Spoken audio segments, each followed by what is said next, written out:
ইয়াখনি pulao recipe. প্রথমে আমি কড়াইতে আদা, রসুন, লবণ, তেজপাত, দালচিনি, এলাচি, লং, গোলমরিচ দিয়ে চিকেনটা ভালো করে বয়েল করে চিকেনটা উঠায়া নিব, আর চিকেনের স্যুপটা আমি আলাদা করে রেখে দেব।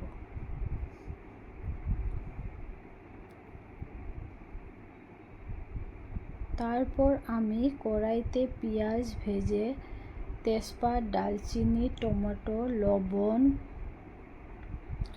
আদা, রসুন, জিরা, ধনিয়া, মরিচ বাটা দিয়ে চিকেনটা দিয়ে দিব। কাঁচা পেঁয়াজ দিয়ে ভালো করে কষিয়ে নেব। তারপর এলাচি গুঁড়া দিয়ে দেব। চিকেনটা ভালো করে কষানো হয়ে গেলে আমি চাউলটা ঢেলে দিয়ে চিকেনের স্যুপটা উপরে দিয়ে ভালো করে বয়েল করে পোলাও বানিয়ে নেব। রেডি আমার ইয়াখনি পোলাও রেসিপি।